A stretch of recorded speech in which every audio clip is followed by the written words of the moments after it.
एक समय सूर्य, चंद्रमा, मंगल, बुध, बृहस्पति, शुक्र, शनि, राहु और केतु इन ग्रहों के मध्य आपस में विवाद हो गया कि हम में से सबसे बड़ा ग्रह कौन है।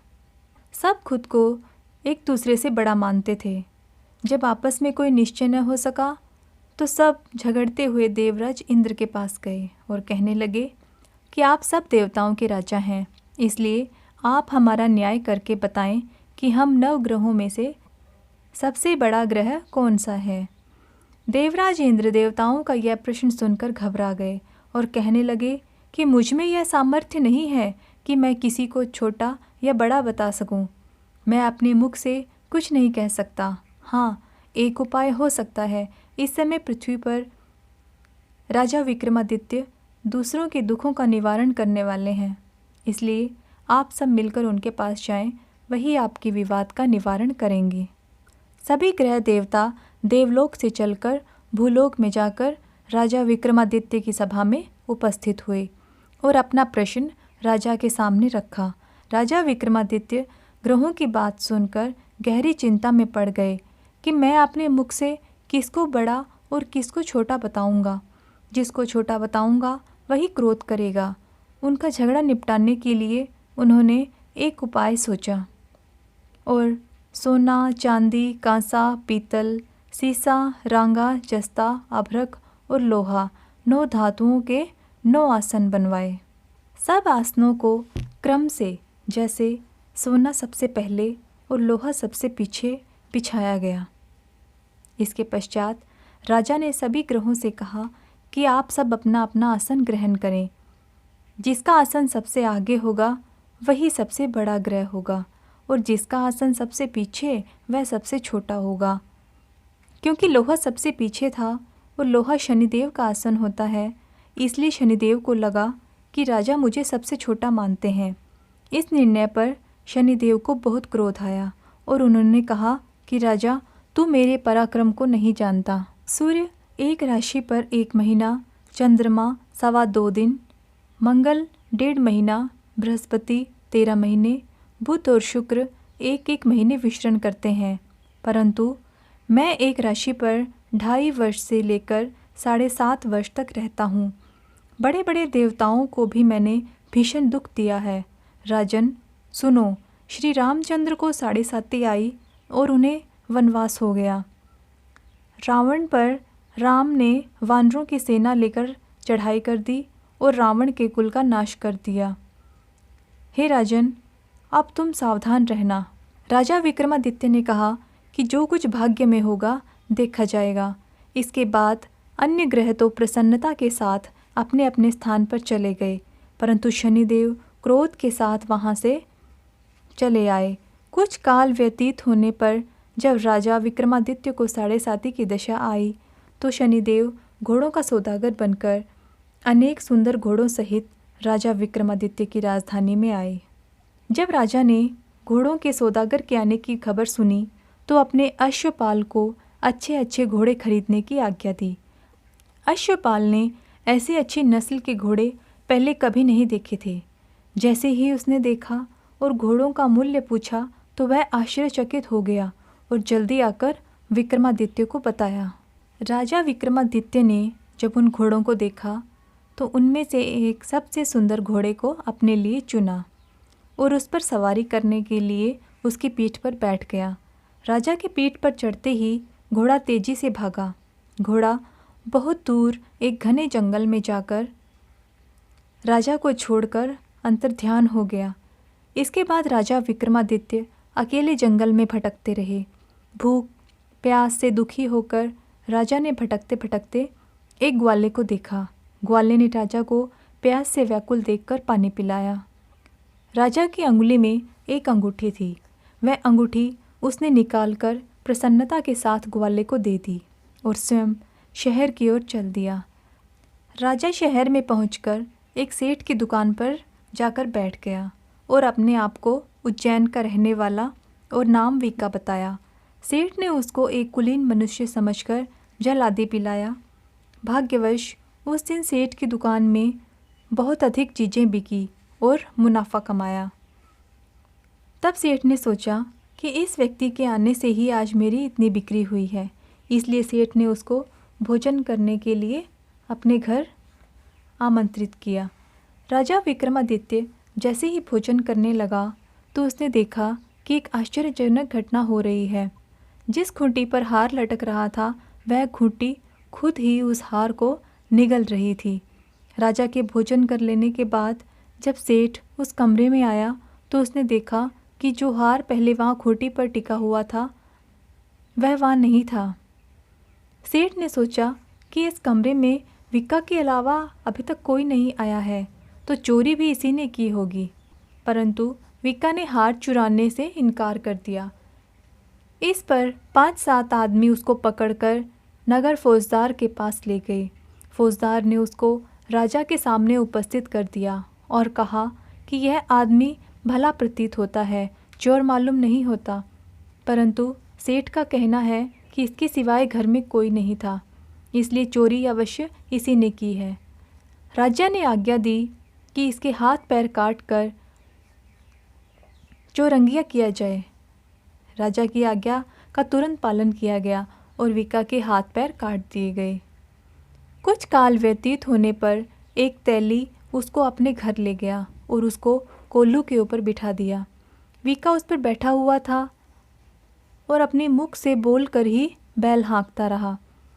इस समय तक राजा विक्रमादित्य पर से शनिदेव की दशा पूरी हो गई। इस समय तक वर्षा ऋतु का समय आ गया। मौसम बहुत अच्छा रहने लगा था। राजा भी प्रसन्न होकर मल्हार राग गाने लगा। राजा की आवाज़ बहुत मधुर थी। उसको गाते हुए सुनकर राजकुमारी मनभावनी, जो उस नगर के राजा की पुत्री थी, राजा विक्रमादित्य की राग पर मोहित हो गई। राजकन्या ने राग गाने वाले की खबर लाने के लिए अपनी दासी को भेजा। दासी सारे शहर में घूमती रही। जब वह तेली के घर के निकट से निकली तब क्या देखती है कि तेली के घर में चौरंगिया राग गा रहा है। दासी ने लौटकर राजकुमारी से सब वृतांत सुना दिया। बस उसी क्षण राजकुमारी मनभावनी ने अपने मन में यह प्रण लिया कि चाहे कुछ भी हो, मुझे इस चौरंगिया से ही विवाह करना है। प्रातःकाल होते ही जब दासी ने राजकुमारी मनभावनी को जगाना चाहा तो राजकुमारी अनशन व्रत लेकर पड़ी रही। दासी ने रानी के पास जाकर राजकुमारी के न उठने का कारण बताया। रानी ने वहां आकर राजकुमारी को जगाया और उसके दुख का कारण पूछा। राजकुमारी ने कहा कि माँ, मैंने यह प्रण लिया है कि तेली के घर में जो चौरंगिया है मैं उसी से विवाह करूँगी। माता ने कहा, पगली, तू ये क्या कह रही है? तेरा विवाह किसी देश के राजा के साथ किया जाएगा। कन्या कहने लगी कि माताजी, मैं अपना प्रण कभी नहीं तोड़ूंगी। माँ ने चिंतित होकर यह बात महाराज को बताई। महाराज ने भी आकर उसे समझाया कि मैं अभी देश देशांतर में अपने दूत भेजकर सुयोग्य रूपवान एवं बड़े से बड़े गुणी राजकुमार के साथ तुम्हारा विवाह करूँगा। ऐसी बात तुम्हें कभी नहीं विचारनी चाहिए। लेकिन राजकुमारी मनभावनी अपने मन में ही राजा विक्रमादित्य, जो कि चौरंगिया के भेष में थे, को अपना पति मान चुकी थी और उसने अपने पिता से कहा कि मैं अपने प्राण त्याग दूंगी, लेकिन इनके अतिरिक्त किसी दूसरे से विवाह कभी नहीं करूंगी। यह सुनकर राजा ने क्रोध में आकर कहा कि यदि तेरे भाग्य में ऐसा ही लिखा है तो जैसी तेरी इच्छा हो वैसा कर।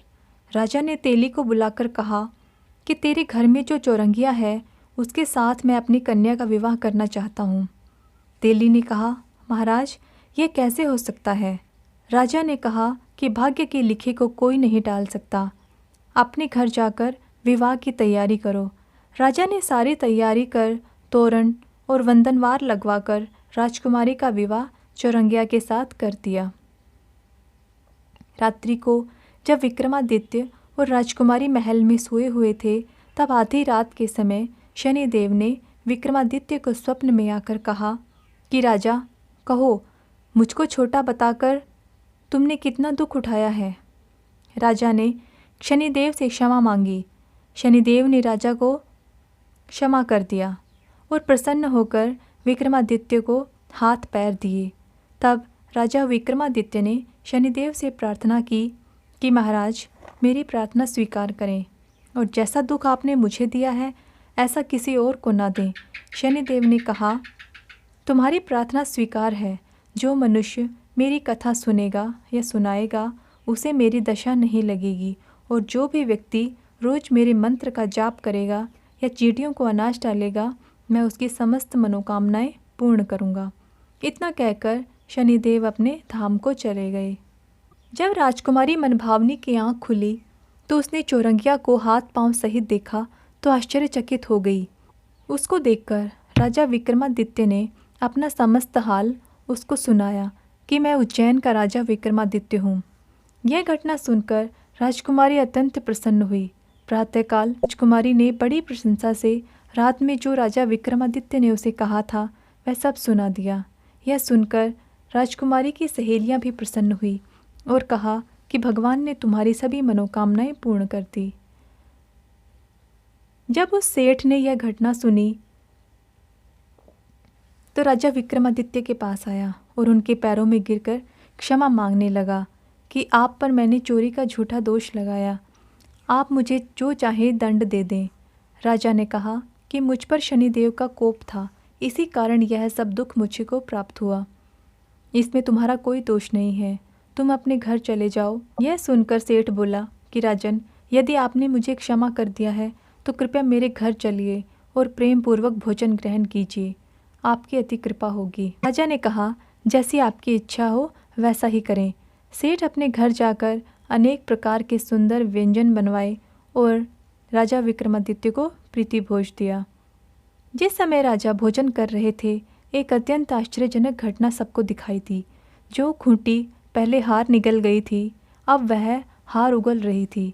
जब भोजन समाप्त हो गया तो सेठ ने हाथ जोड़कर बहुत सी मोहरी राजा को भेंट दी और कहा कि मेरी श्री कंवरी नाम की एक कन्या है, आप उससे विवाह कर लें। राजा विक्रमादित्य सेठ की बात से सहमत हो गए और सेठ की कन्या से विवाह कर लिया। कुछ समय तक राजा उस राज्य में निवास करने के पश्चात अपनी पत्नियों को लेकर उज्जैन की तरफ चले। जब वे शहर के निकट पहुँचे और पुरवासियों ने राजा के आने का संवाद सुना तो उज्जैन की समस्त प्रजा अगवानी के लिए आई।